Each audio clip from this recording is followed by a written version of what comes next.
오늘 말씀은 하나님의 말씀을 사랑하는 자라고 하는 제목으로 함께 나누려고 합니다. 오늘 말씀에 보면 우리의 인생 길에는 세 가지 길이 있다고 말씀을 하고 있습니다. 첫째는 하나님의 말씀을 사랑하는 자의 길이다 라고 하는 겁니다. 두 번째는 하나님의 말씀에서 떠난 자의 길이다 라고 말씀하시고, 세 번째는 이 두 길 모두 두 마음을 품고 있는 자의 길이다, 이렇게 말씀을 하고 있습니다.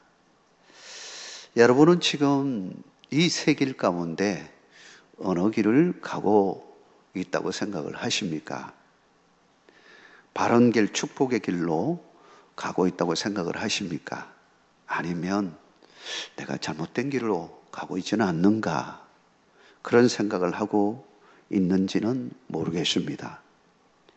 어찌 되었든 오늘 말씀을 통해서 이 세 길의 결말이 뭔지를 깨닫고 오직 하나님이 원하시는 바른 길, 축복의 길, 여호와 하나님의 말씀을 사랑하는 길로 나아가는 여러분 되시길 주의 이름으로 축복합니다.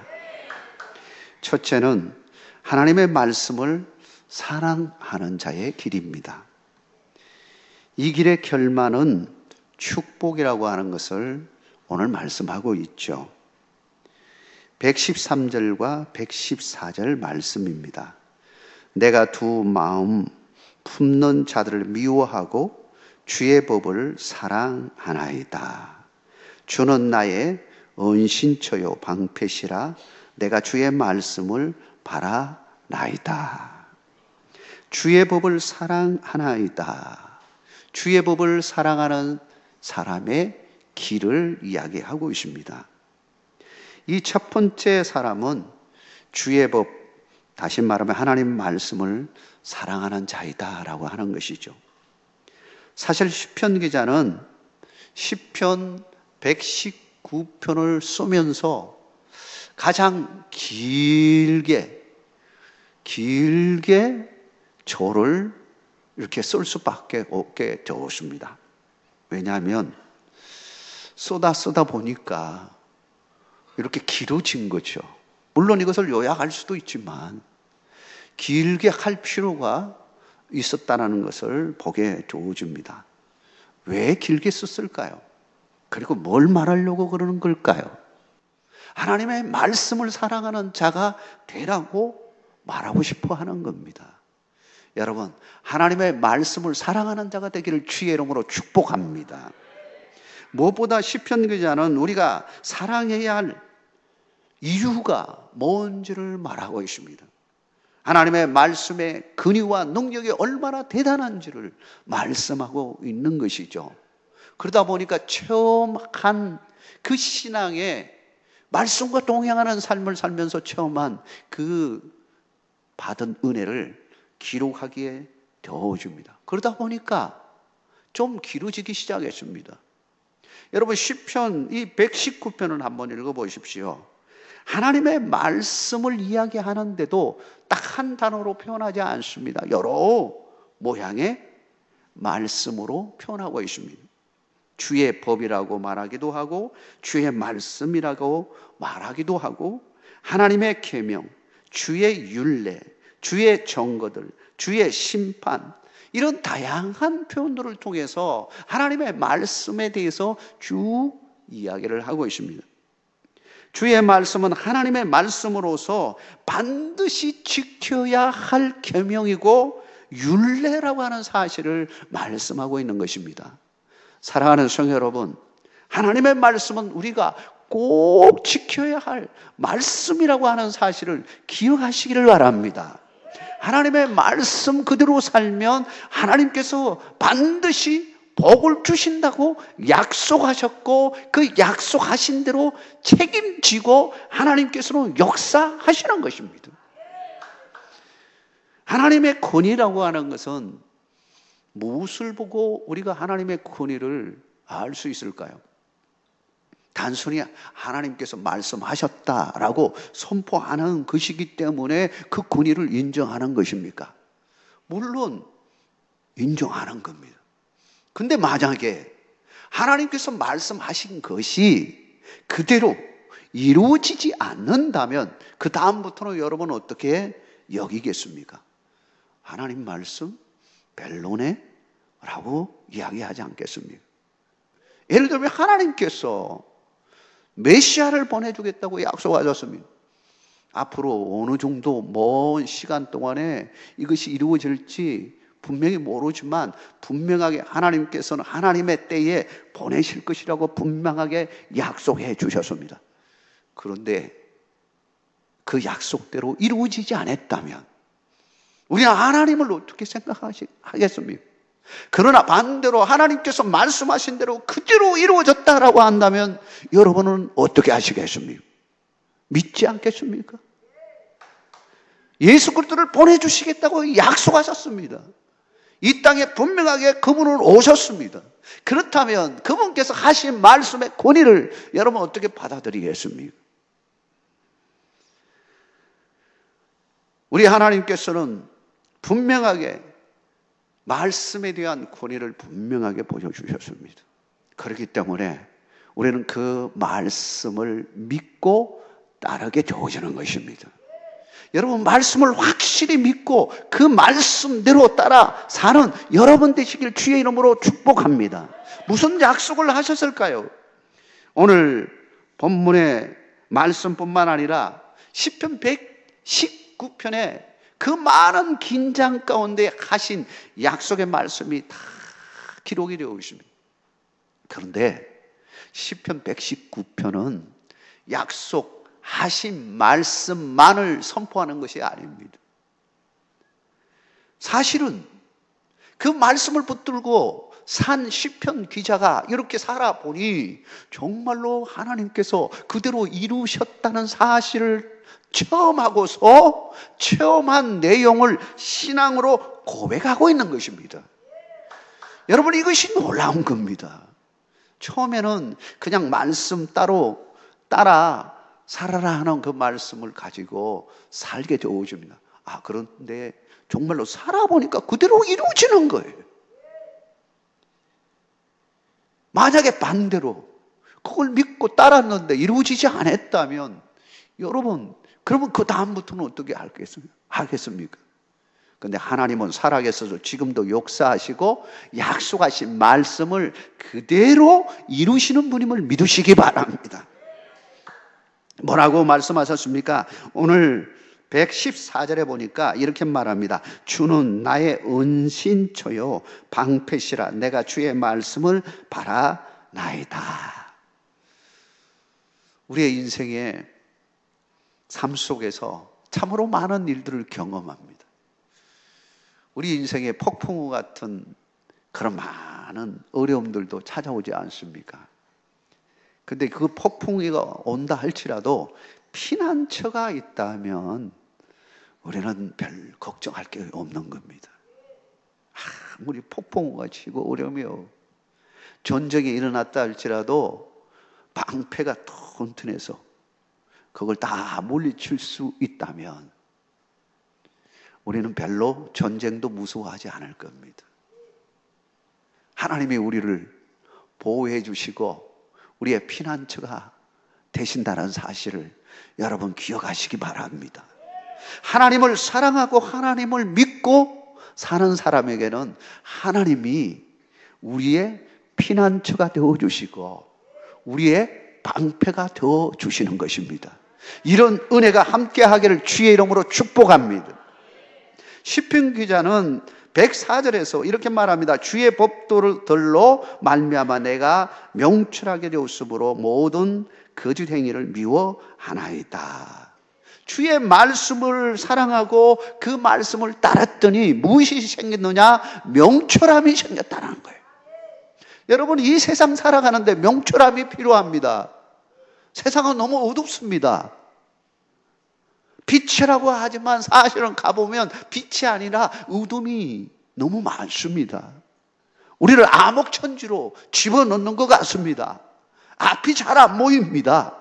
그런데 하나님의 말씀을 따라 사는 자에게는 문제가 되지 않습니다. 왜냐하면 하나님의 말씀이 등불이 되어져서 우리의 그 어두움을 밝혀주시기 때문인 것입니다. 그래서 105절에는 이렇게 말합니다. 주의 말씀은 내 발의 등이요 내 길의 빛이니다 라고 말하고 있는 겁니다. 하나님의 말씀을 붙들고 사는 자에게는 명철함이 있어서 판단할 수가 있는 겁니다. 어떤 판단이냐? 옳은 판단을 할 수 있다라고 하는 겁니다. 그릇된 것이 뭔지 분별할 수가 있고 하나님의 뜻이 뭔지를 깨닫고 그 말씀대로 따라 살 수가 있다라고 하는 것입니다. 그러나 반대로 하나님의 말씀을 따르지 않는다면 어떻게 될까요? 그 반대가 되겠죠. 165절에는 주의 법을 사랑하는 자에게는 큰 편안이 있으니 그들에게는 장애물이 없으리다. 사랑하는 성도 여러분, 우리 삶의 여정 가운데는 웅덩이도 있고요, 장애물도 있고요, 뭐 별것이 다 있습니다. 득도 있고요, 나도 모르게 그냥 가시밭길을 갈 때도 있고요, 자갈밭길도 갈 때도 있고요, 산을 넘어야 할 때도 있고요, 돌을 띄어서 가야 할 때도 있고요, 물을 건너야 할 때도 있고요. 별 일들이 다 일어납니다. 그런데 하나님의 말씀을 사랑하는 자, 하나님을 사랑하는 자, 하나님과 함께하는 자에게는 오늘 찬송처럼 뭐라는 거예요? 우리에게 평강이 온다는 겁니다. 평강이 온다는 겁니다. 여러분, 평강은, 진짜 평강은 하나님이 주시는 평강입니다. 내가 주는 것은 세상과 같지 아니하고 진짜 참 평강이라고 주님이 말씀하셨습니다. 예수 그리스도를 믿는 자에게는 진정한 평화가 오는 겁니다. 하나님의 말씀을 따라 사는 자에게는 하늘로부터 오는 평강을 누릴 수가 있는 것입니다. 그 축복을 누리시기를 주의 이름으로 축원합니다. 예수 그리스도를 믿었을 때, 그 말씀을 믿고 따랐을 때, 하나님의 말씀을 무잡고 따랐을 때 우리는 그와 같은 축복을 누리게 되는 것입니다. 그래서 오늘 시편 기자는 127절에서 뭐라고 고백하고 있습니까? 우리 같이 한번 읽어보겠습니다. 그러므로 내가 주의 계명들을 금고 순금보다 더 사랑하나이다. 이 고백이 여러분의 고백이 되기를 주의 이름으로 축복합니다. 그러므로 결론적으로 내가 주의 계명들을 요즘 금값입니다. 와, 저도 금이 좀 있으면 좋겠는데. 예. 뭐 한 돈에 얼마더라? 거의 70만 원. 예. 69점 뭐 얼마 되는 것 같아요. 야. 그런데 우리가 더 사랑해야 할 것은 금이 아닙니다. 세상에 명예가 아닙니다. 그것들은 그까지예요. 본질을 여러분 잊어버리면 안 됩니다. 여러분, 하나님의 말씀을 붙들고 사시기를 바랍니다. 이게 본질인 겁니다. 여러분, 아무리 좋은 것 가진다 할지라도 그게 우리의 삶에 정말로 생명과 바꿀 수 있습니까? 생명과는 바꿀 수 없는 겁니다. 아무리 좋아도. 여러분, 금이 엄청 많은 어마어마한 돈을 여러분에게 준다 할지라도 내 생명하고 바꾸자 하면 여러분 바꿀 사람이 있습니까? 없습니다. 아니, 죽고 나서 뭐 돈이 필요합니까? 바꿀 수 없는 거예요. 진짜 중요한 것이 뭔지 깨달아야 되는 겁니다. 하나님을 바라보고 하나님의 말씀을 붙들고 사는 것은 이 세상의 것들하고는 비교가 되지 않는 은혜가 임하는 것입니다. 좀 못 살면 어떻습니까? 마음이 편해야 되지 않습니까? 부자로 사는데 늘 그냥 뭔가 막 눌려가지고 이 돈 어떻게 관리하지 하고 늘 그렇게 산다면 부자인들 무엇이 그렇게 행복한 일입니까? 차라리 초가 상간에 사는 것이 낫죠. 그러나 하나님 안에 사는 사람은 부자이든 가난한 자이든 하늘로부터 평강이 있다는 것입니다. 여러분, 그런 은혜가 함께하기를 주의 이름으로 축원합니다. 두 번째는요, 하나님의 말씀에서 떠나는 자의 길은 패망이라고 하는, 망한다는 것. 여러분 기억하십시오. 하나님을 떠나면 패망합니다. 하나님의 말씀에서 떠나면 패망하는 거예요. 시편기자는 주의 말씀을 사랑해야 할 이유와 축복을 설명하면서 반대로 주의 말씀에서 떠나는 자의 길은 바로 패망이라고 말씀하고 있는 겁니다. 왜 두 가지를 다 말씀하셨을까요? 아이, 좋은 말만 그냥 하시면 될 건데 왜 우리에게는 저주의 이야기를 하는 겁니까? 축복의 말만 하면 얼마나 좋겠습니까? 그런데 하나님은 동시에 저주에 대한 말씀도 하는 것입니다. 하나님을 떠나면 이렇게 되어진다라고 하는 거예요. 이 말씀 따라서 시편 기자가 살아보았습니다. 그랬더니요, 정말로 하나님의 말씀을 사랑하고 그 길을 따라갔더니 하나님이 이와 같은 축복을 주셨는데, 반대로 삶을 살아가는 사람들을 자세히 보니까 그 결말이 거기에 나와 있는 말씀대로 그대로 이루어지는 걸 보게 되어져. 118절에 보면 이렇게 말합니다. 주의 율례들에서 떠나는 자는 주께서 다 멸시하셨으니 그들의 속임수는 허무함이니이다. 주의 율례, 하나님의 말씀에서 떠나는 자는 결국 멸시, 멸망하게 되어지고, 그리고 그 결말은 허무함이다라고 하는 거예요. 허무한 인생을 살아갈 수밖에 없다는 거예요. 어느 정도냐? 그 다음에 119절 말씀입니다. 우리 같이 한번 읽겠습니다. 주께서 세상의 모든 악인들을 찌꺼기같이 버리시니 그러므로 내가 주의 정거들을 사랑하나이다. 여러분, 집에서 식사를 하고 남은 것들이 있습니다. 먹을 수 있는 거는 따로 챙겨놓죠. 먹을 수 없는 거, 찌꺼기들은 따로 모아가지고 그걸 버리게 되어집니다. 이거는 집에 놔둘 것이 아니에요. 악취나고 더럽습니다. 이것은 다 모아가지고 어디로 가요? 쓰레기통에 집어넣습니다. 이걸 집에 놔두는 자는 없습니다. 버려야 하는 것들입니다. 만약에 하나님의 말씀을 떠나고 하나님으로부터 떠나는 인생은 결말은 여기에 온다는 거예요. 결국은 하나님의 버림받아오지고 찌꺼기 같은 인생, 헛된 인생을 살게 되어진다라고 하는 거예요. 여러분, 그렇다면 여러분은 어떤 인생을 살고 싶습니까? 찌꺼기 인생을 살렵니까? 아니지요. 축복의 길을 가지 않겠습니까? 사랑하는 성도 여러분, 우리의 청년 여러분, 하나님을 경외하는 자가 되기를 주의 이름으로 축복합니다. 그게 복입니다. 하나님을 경외하고 살면 여러분의 인생의 피로들을 다 채워주시는 분이에요. 길을 활짝 열어주시는 분이에요.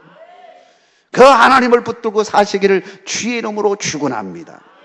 마지막으로 하나님은 두 마음을 품은 자를 미워하신다고 말씀하고 있습니다. 두 마음을 품는 자, 그것이 무엇일까요? 앞에서 말한 축복의 길, 저주의 길, 하나님의 말씀을 따라 사는 길과 하나님 말씀에서 멀어지는 세상을 더 좋아하는 길, 이 두 사이에서 하나로 딱 선택해야 되는데 선택 못하고 여기도 발을 하늘 거치고 여기도 발을 거치고 두 발을 딱 얹고서 우왕좌왕 선택을 못하는 그런 사람을 이야기하는 겁니다. 양다리 걸쳐. 근데 여러분 아셔야 됩니다. 신앙에는 양다리가 통하지 않습니다. 몰라요. 정치는 통할지 모르겠어요. 정치는 양다리 걸쳐가지고 여기 있다가 좀 눈치 봐가지고 요리도 가고, 또 여기 있다가 또 눈치 봐가지고 요리도 가고, 그럴지는 모르겠어요. 우리의 사람들도 여기를 지지하다가 여기를 지지하다가 또 그 가운데 딱 서가지고 어떻게 해야 되나 이럴 때도 있을 수 있겠죠. 그러나 신앙에는 양다리가 절대로 통하지 않습니다. 중도는 절대로 없습니다. 확실하게 서야 됩니다. 뜨겁든지 차든지 결정해야 합니다. 여러분은 어느 편에 서겠습니까? 좋은 편을 서야 되겠죠. 좋은 편이 어디입니까? 여호와 하나님을 경외하는 자, 하나님 말씀을 사랑하는 자, 그 길이 복된 길이라고 앞에서 분명하게 말씀하셨습니다. 그 반대로 하나님의 말씀에서 멀어지고 하나님으로부터 멀어지는 자는 저주가 임할 것이라고 분명히 말씀하셨습니다. 이것을 아는 우리는 뭘 선택해야 할까요? 모르면 모르지만 알고 있잖아요.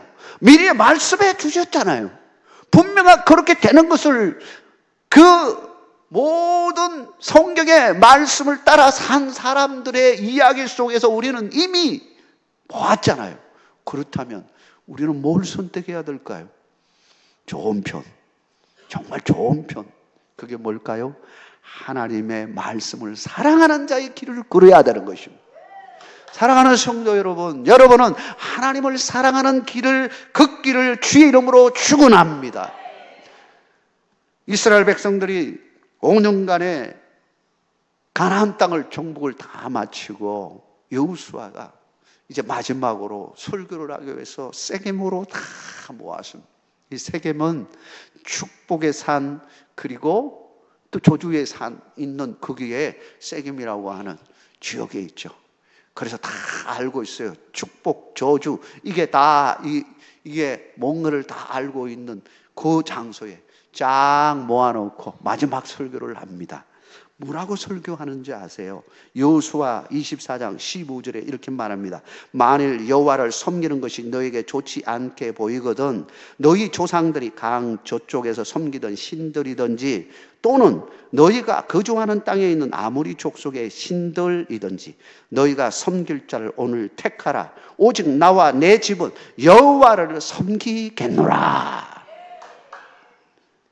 여호수아는, 우리의 가문은 여호와 하나님만을 섬기겠다는 거예요. 왜 이걸 마지막 설교에서 이 말씀을 하고 있을까요?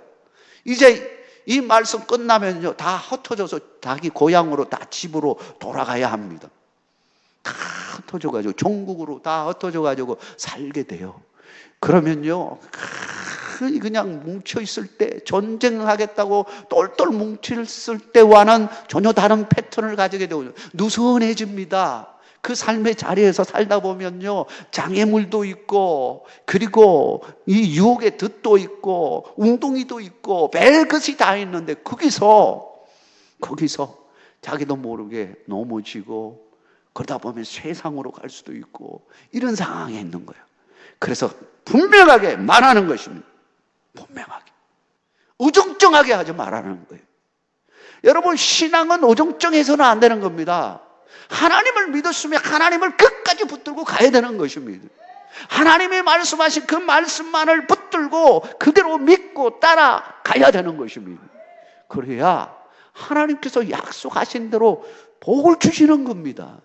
오늘 주시는 이 말씀을 붙들고 하나님을 사랑하는 여러분의 믿음이 되기를 주의 이름으로 축원합니다.